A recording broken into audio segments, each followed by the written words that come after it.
আসসালামু আলাইকুম প্রিয় ভিউয়ার্স, আপনারা দেখছেন টি স্কিল। এ পর্বে আমি দেখাবো কিভাবে ওয়ার্ডপ্রেস হেডার মেনুতে একটি বাটন অ্যাড করবেন। চলে যাচ্ছি ওয়ার্ডপ্রেস ড্যাশবোর্ডে। ড্যাশবোর্ড হতে অ্যাপিয়ারেন্স, দেন কাস্টমাইজে ক্লিক করি। কাস্টমাইজ অপশন হতে হেডার বিল্ডার সিলেক্ট করি। দেখুন, হেডার বিল্ডারে ক্লিক করার পরে এখানে তিনটি রো দেখাচ্ছে।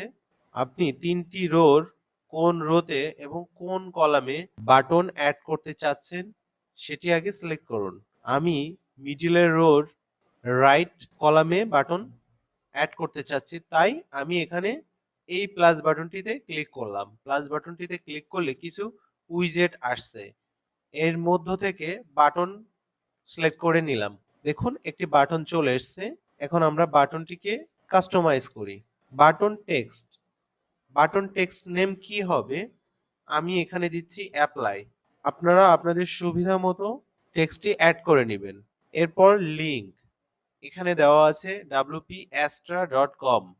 আমি অ্যাস্ট্রা টিম নিয়ে কাজ করছি, বাই ডিফল্ট এটি দেওয়া আছে, আমি এটিই রাখছি। আপনাদের যে লিঙ্কটির প্রয়োজন হবে, যে লিঙ্কে আপনারা যেতে চান, বাটনে ক্লিক করার পরে সেই লিঙ্কটি এখানে অ্যাড করে দিবেন। Open in a new tab, আপনারা যদি বাটনটি ক্লিক করার পরে যে পেজটি ওপেন হবে সেটা যদি নতুন একটি ট্যাবে ওপেন করতে চান তাহলে বাটনটি অন করে দিবেন। আর যদি সেম পেজে ওপেন করতে চান তাহলে বাটনটি অফই রাখবেন। এরপর ডিজাইন পোর্শন, টেক্সট কালার, আমি এখানে একটা টেক্সট কালার সিলেক্ট করে দিই। আমি ব্ল্যাক কালার সেট করলাম। এরপরে হচ্ছে হভার কালার দিলাম। এরপর ব্যাকগ্রাউন্ড কালার, বাটনের ব্যাকগ্রাউন্ড কালার কি হবে? আমি গ্রিন কালার দিলাম। এবং হভার কালার কি হবে? ব্যাকগ্রাউন্ড হভার কালার, আমি একটু লাইট গ্রিন করে দিলাম। এরপর বর্ডার কালার, বর্ডার কালার আপনারা চাইলে দিতে পারেন, নাও দিতে পারেন। আমি বর্ডার কালার দিয়ে দিচ্ছি। এরপর ফ্রন্ট, আমি ফ্রন্ট ফ্যামিলি চেঞ্জ করে দিলাম, টাইমস দিলাম। সাইজ আমি বাড়িয়ে দিচ্ছি পিক্সেলে, আমি 16 পিক্সেলে রাখলাম। ফ্রন্ট ওয়েট আমি আরেকটু মোটা করতে চাচ্ছি, বোল্ড 700 করে দিলাম। এখান থেকে চাইলে টেক্সট ট্রান্সফর্ম চেঞ্জ করতে পারবেন, লাইন হাইট, লেটার স্পেসিং কম বেশি করতে পারবেন। আমার এটির প্রয়োজন নাই, আমি আর কোনো কিছু চেঞ্জ করছি না। এরপরে বর্ডার উইড, আমি বর্ডার কালার সিলেক্ট করেছি, অথচ আমার বর্ডার দেখা যাচ্ছে না, কারণ বর্ডার উইড 0 পিক্সেলে আছে। আমি এখানে 1 করে দিলাম। দেখুন, একটি বর্ডার কালার নিয়েছে। এরপর বর্ডার রেডিয়াস, এখানে 0 পিক্সেল আছে, আমি চাচ্ছি বর্ডারটি রেডিয়াস হোক। দেখুন, একটি ট্যাবলেটের মতো হয়ে যাচ্ছে। আমি 18 পিক্সেলে রাখলাম।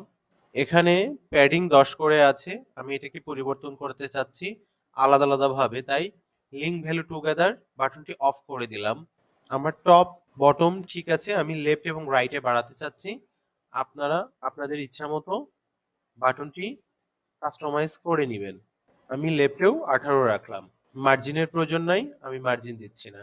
দেখুন, হভার করলে কালার চেঞ্জ হচ্ছে। সাপোজ আপনি চাচ্ছেন না বাটনটি এই পজিশনে থাক, অন্য কোনো পজিশনে থাক, হয়তোবা এখানে এখানে বা কোথাও, তাহলে আপনি কি করবেন? এই যে বাটন, এটিকে ড্র্যাগ অ্যান্ড ড্রপ করে সেই পজিশনে আপনি সেট করে দিবেন। সাপোজ আপনি চাচ্ছেন সোশ্যালের পাশে রাখতে, তাহলে বাটনটিকে ড্রাগ করে, দেখুন আমি যেভাবে নিয়ে আসলাম এভাবে ড্রাগ করে পাঠিয়ে দিবেন, বাটনটি সেখানে সেট হয়ে গেছে। এরপর আপনি যদি লোগোর পাশে নিতে চান তাহলে এই যে ড্রাগ করে আমি এখানে ছেড়ে দিলাম, চলে যাচ্ছে। আপনি যদি চান আপনি টপ রোতেও রাখতে পারবেন, দেখুন টপ রোতে চলে গেছে। আপনি নিচের রোতেও রাখতে পারবেন। আমি মিডিল রোতেই রাখতে চাচ্ছি, লেফট কলামে। এরপর পাবলিশড, সাইটটি ভিজিট করে দেখে নিই কেমন হয়েছে। এই হচ্ছে আমাদের বাটন, বাটনটিতে ক্লিক করি। যেহেতু আমরা নিউ ট্যাবে দিয়েছিলাম এবং ডাব্লিউপি অ্যাস্টার ওয়েবসাইট লিংক দিয়েছিলাম, তাই নতুন একটি ট্যাবে সাইটটি ভিজিট করাচ্ছে। এই ছিল আজকের টিউটোরিয়াল। কোনো কোশ্চেন থাকলে কমেন্টসে লিখে জানাবেন। Thank you so much for watching.